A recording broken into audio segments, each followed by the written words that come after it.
Hello everyone. Today we are making dinner rolls. Okay, yeast, butter, salt, milk powder, sugar, and refined flour, and some water to bind everything together. So the most important step in the beginning is to sieve all the dry ingredients together. So here I am putting some milk powder to the flour, and I will be sieving this at least 3 times so that it is uniformly mixed with the flour. Okay, it's a very important step in terms of removing impurities, trapping some more air so that your bread is lighter. It may not be as significant as when you're kneading and putting yeast in the bread, but this is one of the most important processes that is used in bread making. Okay, so roughly just sieve it 3 times.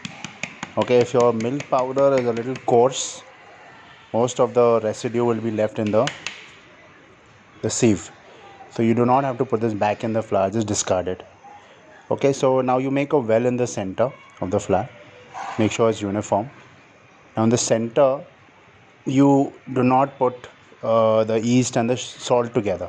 So I'm putting the salt on the rim, okay, the sides of the wall, right? And in the center, I would be putting all the sugar, the yeast, okay, and the water, right? One thing to remember is that when making bread, 50% of the water compared to the weight of the flour has to be added in the beginning itself. For example, if I'm taking 500 grams of refined flour, 250 ml of water has to be added in the beginning itself. That is why I made a huge well. I put all the water together, and obviously once you make the well and you put the water, you don't want to break it so that the water is all over the table. So what I'm doing here is I'm gradually taking a little bit of flour from all the sides and making a thick paste. Okay, this is called a slurry, right? It is neither very liquidy, it's neither very stiff, right? Once I do that, I roughly mix the flour with my hand. Okay, this is called the mixing stage. Now here what is happening is glutenin and gliadin, these are the two water insoluble proteins that are present in flour. They are combining together in the presence of water. Okay, it's called hydration of the two components. So initially these two components coming together will not give you a smooth mass immediately. It takes time as you knead it, as you put pressure on the dough, as you put enough water for it to bind together, it starts forming. Okay, now this entire dough has formed. Now I'm tearing it. If you remember the fulka recipe, I was tearing the dough. Many people will show you. This is the ball of the palm that I just showed you. This is from where I'm putting the pressure. It is not the entire palm, it's not my fingers, it is the ball of the palm. Right? The right leg forward, the entire torso pressure is being put on the dough. And I keep kneading it till I get a smooth and soft dough. Right? It is a little sticky, sticking to my hand, so I won't be putting enough water right now. I will just continue kneading it, putting pressure. Okay. Once the kneading is done, I have to cream the butter. Now creaming is nothing but just softening the butter and then adding it to the dough. Okay, I'm not trying to make cake here where I have to cream the butter and get some aeration. I'm just trying to make it uniformly soft so that it mixes well with the dough. If you can see closely how soft the dough has become. Okay, so at this stage I put in the butter. Why I did not put the butter in the beginning is because the gluten that I keep talking about is something which needs to be a continuous network. When you add butter in the beginning, that breaks. Okay, so to avoid underdevelopment or no development of gluten, you have to put the butter or the fat or oil, whatever the recipe says, in the end, right? And I will not knead it too much. I'm just making sure that the butter has completely mixed with the dough. Right, once that is done, I round up the dough. This is a very important method, okay, where you round up the dough. The reason is that if I don't round it up tightly, all the carbon dioxide gas that is being produced during fermentation will escape from the dough, and I don't want that. These are very small tiny blisters that you can see on the dough, if they are visible at all. So these visible blister that you see is actually the gluten that I have been working on. The pressure, the time, the effort that I've put in the dough is to get this thin film of gluten. Okay, very very important in the process of bread making. So once that is done, I cover the dough, allow it to ferment for about 30 to 45 minutes. Right, I will either cover it with a wet cloth, or I keep it on the side of the table and cover it with a container. Right, but covering it is very important. Now after 45 minutes, this is what happens to the dough. It has risen, a lot of CO2 has developed inside. Okay, I'm just trying to make it a little more tight so that I can show you some more blisters. It may not be very clear. And now what I'm doing is called the knockback stage. Okay, this is the blister that I was talking about, these bubbles. Okay, I'm knocking everything out, all the gases out. Why? Because there is a lot of CO2 now in the dough, and I don't want CO2. What will happen if there is excess CO2? The yeast will die.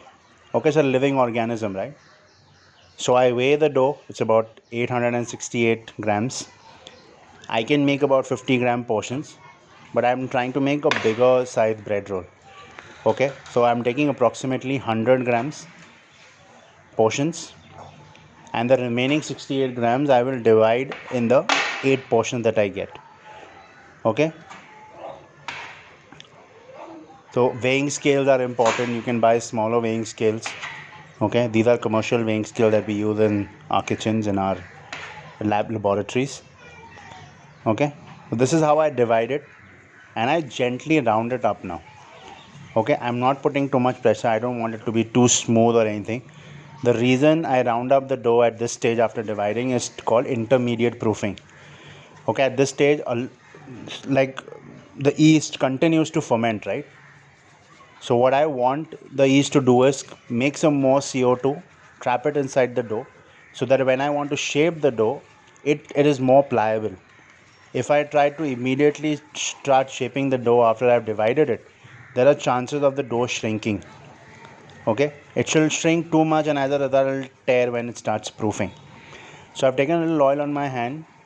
I'm rounding up the dough, not very tightly, but a little more smoothly. Okay, now at this stage or any stage when you're shaping, molding, you can either use flour or you can use a little oil.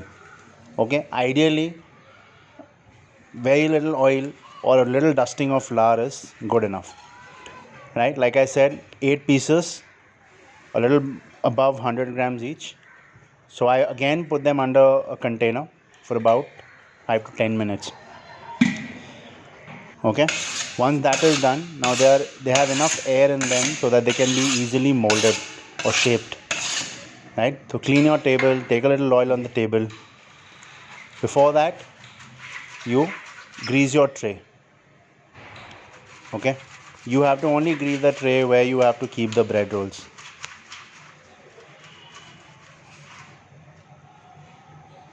Okay, simple vegetable oil, refined oil.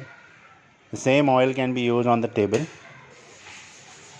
I take the dough pieces, okay, and it is now that I start putting pressure on them so that they are evenly rolled out. Okay, you have to keep pulling them off the table so that whatever little bit shrinkage there is or that is going to happen, it happens. It should not happen when you're molding the bread. Okay, now this is a tricky one for most people. Okay, it's called the single knot. So you go over and around and you tuck the other side inside, right? So you go on doing this shape for all the bread rolls. I am not calling them burger buns or any other kind of rolls. Dinner rolls are mostly shaped. Okay, and the simplest shape that you can get is a single knot. Okay, here I go again. You can see this in slow motion, or you can keep trying this. If you don't have a dough in front of you, you can just take a duster and keep trying this shape so that you can get the shape right. Okay, so back in the days when I used to work in hotel, I used to do about 800 900 of these every hour maybe. You make it once for one meal service. So you make about 800 to 900 of these at one time. It goes in all the outlets of a hotel. Okay, and they were much smaller than these. That's a different story. But I wanted to make it bigger so that the knot, the shape, everything is much more visible. I will be showing you all 8, right? Not too long, not too short, right? At the same time, you have to be quick. Okay, you can't be quick on the first time, but you have to keep practicing. Okay, a single knot, you roll it, you go over and around, and you tuck it in. I mean, that's the simplest way I can explain it. You make it into a thin breadstick sort of a shape. Okay, you hold it in both hands over and around, and you tuck it in. So this is something you keep doing, and keep practicing, keep making, and you get a hang of it. So my advice would be, keep trying. Take dusters, take something which is long enough, which can be shaped and like a plasticine ball or something. Okay, like moldable clay. Keep trying this if you want to master this particular shape, right? It may look that I'm putting too much pressure, but I'm not, for the simple reason that the intermediate proofing that I did for 10 minutes is allowing the dough to expand easily without putting too much pressure. Okay, once that is done, once the shapes are made, you put them on a greased tray and you keep them covered under a wet cloth. What you can do is just lightly soak your dusters, put them on the bread, and spray some water on it at regular intervals. Proofing would be around, say, 45 to 50 minutes. Once that is done, you sprinkle some water on the surface of these breads, okay, and you put them for baking. This process has to be followed so that the surface or the crust does not dry out too much, right? So you've seen the shapes, the size of it has nearly doubled, more than doubled. Okay, now I'm putting it in a preheated oven at 220 degrees Celsius, top and bottom coil. When doing in an OTG, you can reduce the temperature a little bit, okay, because of the structure of the OTG. The breads have baked for about 8 to 9 minutes, and this is the end result. Okay, I have purposely left a few rolls which are not tightly molded so that you know what happens when you don't do it right. So the ones which were nicely tightly molded have got a nice shape. Okay, so once the breads come out of the oven, you apply some oil over it, no butter. Okay, what happens to butter is once it cools, it again sets. That does not happen with oil. Oil remains liquid even at room temperature. So oil basically gives a shine to the product and also keeps the crust soft. Okay, because the crust is the only part which is constantly exposed when the bread is being baked. So you have to soften this. For softer breads we do this. For hard crusted breads we don't apply oil. Right? So these are the ones which are not tightly molded, to show you what happens if you don't do it right. And these were the ones which were nicely molded. Okay, once you apply oil, you don't allow it to cool to stay in the tray for too long, right? You immediately remove them. They just stuck to the tray, you remove them with a dough cutter and you put them on a cooling tray or a cooling rack, right? Because they have to cool from the base, more importantly. From the surface, the entire crust is now baked. Where can you expect the steam or the extra moisture to evaporate from? From the base. And therefore, these mesh cooling racks, so that it completely cools from top to bottom. Okay, why do you have to cool them? It's very important to cool a bread completely before you use it. Otherwise, because the starch, which is in a very volatile state, the bread will stick. If it cools completely, it springs back like this. Okay, this is a completely cool bread, and I'll show you the crust now. I'll cut it through and I'll show you how the crust has come out. Okay, I'll cut one more and show you. So this is how you make simple dinner rolls. Okay, apply oil, add all the ingredients together and make a good product. I hope everybody tries this.